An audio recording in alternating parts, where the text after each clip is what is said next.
So it all depends on the clinic, but all donors generally go through quite an intense selection process where they're screened for certain genetic conditions. They're asked about family history, and all of that is checked before they are allowed to donate. So there's a level of security there that you know that those things have been checked.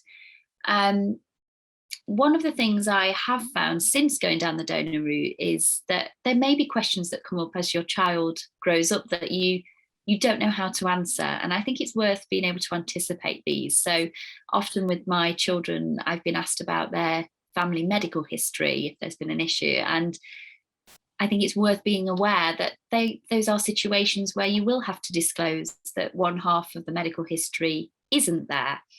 Um, that being said, I have been aware also through my own experience that it is possible to ask the clinic to contact the donor if you have a specific question.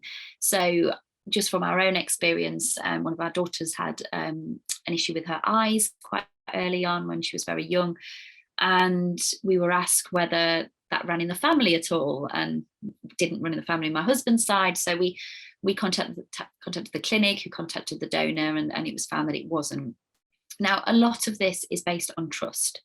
So the donors will sign up quite often on the basis that they will share any changes to their medical history with the clinics. However, in reality, how often people actually do that, I think it is very difficult to know and to police. So there is an element of having a missing piece there in terms of medical history. But there are things in place, and it's worth asking those questions of the clinic around how long do you keep the donor's details for and their data? So for us, it was 30 years.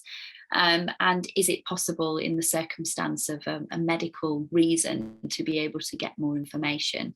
And hopefully in those circumstances, the clinic will support, but definitely think about that. And maybe it's a good question to ask your clinic around what screening has taken place and what information are you able to get retrospectively if that's needed.